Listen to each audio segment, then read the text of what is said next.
I never thought my quiet suburban street would turn into a war zone until the HOA president sprayed chemicals straight into my service dog's face, and then tried to have him put down for attacking a child that didn't even exist. Within 24 hours, I was staring at the possibility of losing my dog, my home, and the fragile peace I had fought so hard to build.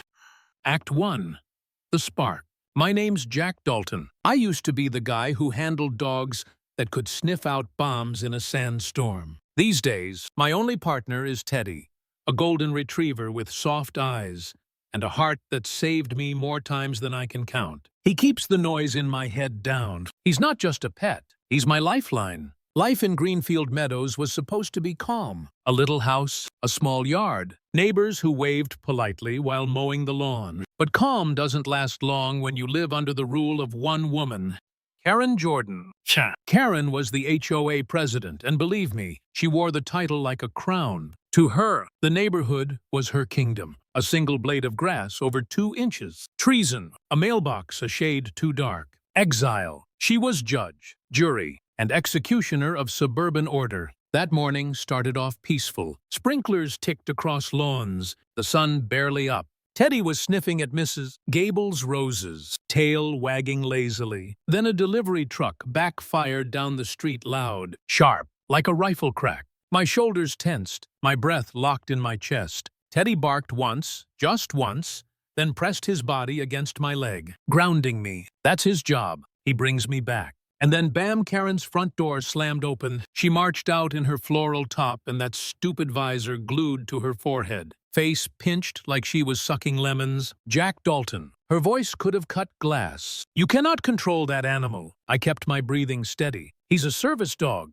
Karen. He was startled. That's all. He is a menace, she shrieked, loud enough for every curtain-twitching neighbor to hear. We turned to walk away. That should have been the end. But Karen never knew when to quit. She spotted a police cruiser rolling by and waved it down like she was signaling for rescue. Officers Miller and Sanchez stepped out, looking like they'd rather be anywhere else. Officers, thank God you're here, Karen cried, eyes wide with fake panic. This man's vicious animal lunged at me. I swear, my blood went cold. Teddy just sat there, calm, tail thumping uncertainly against the pavement, looking up at me as if asking Dad, did I do something wrong? The cops exchanged a look.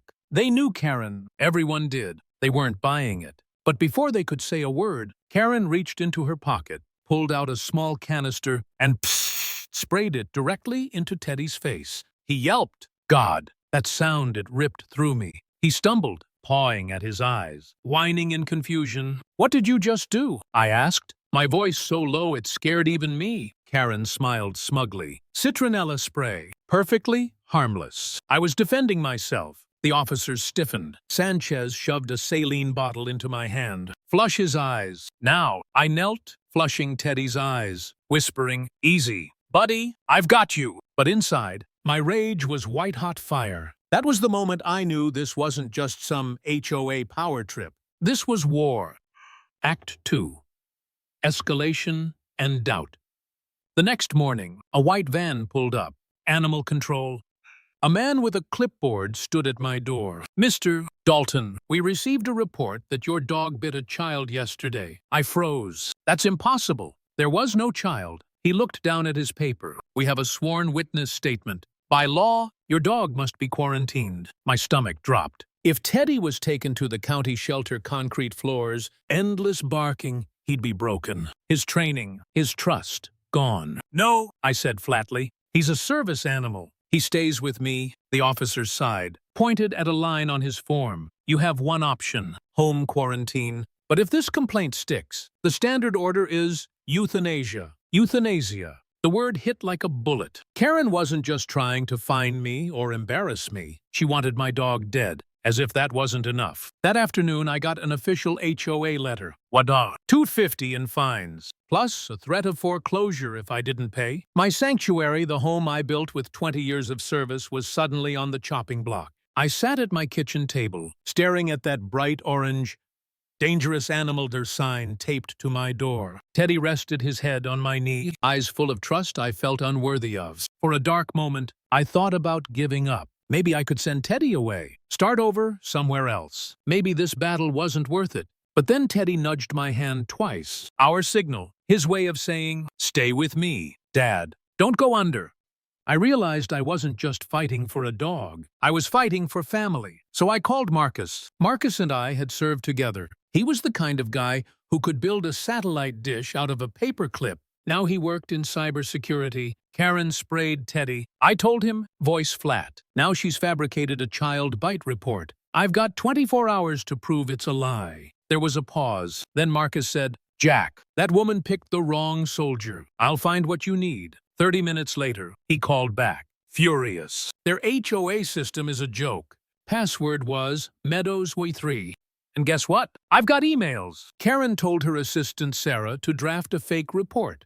Make up a child so there'd be no records. She even threatened Sarah's job to get her to sign it. There it was, proof of the conspiracy. But here's the catch. I couldn't use hacked emails in court. They'd toss the case, and Marcus would be in trouble. That's when fate handed me the weak link, Sarah herself. She came by Karen's house that afternoon, shoulders hunched, phone pressed to her ear. I overheard her, voice trembling. I told her it wasn't true. I don't know what else to do. Minutes later, her little dog bolted through the gate straight into the street. A delivery van came barreling down, driver distracted. Instinct took over. I vaulted the fence, scooped the dog up just as the van screeched to a halt. Sarah's face went white. "Oh my God, you saved him." I handed her the dog. "Keep your gate closed." She hesitated, tears brimming. "Why would you do that after what I did?" "Because it's not the dog's fault," I said, "and maybe not entirely yours either." She broke. She forced me. She threatened my job. I signed the lie. "I'm so sorry." That was the crack in Karen's armor, and I planned to drive a wrecking ball through it. Act 3.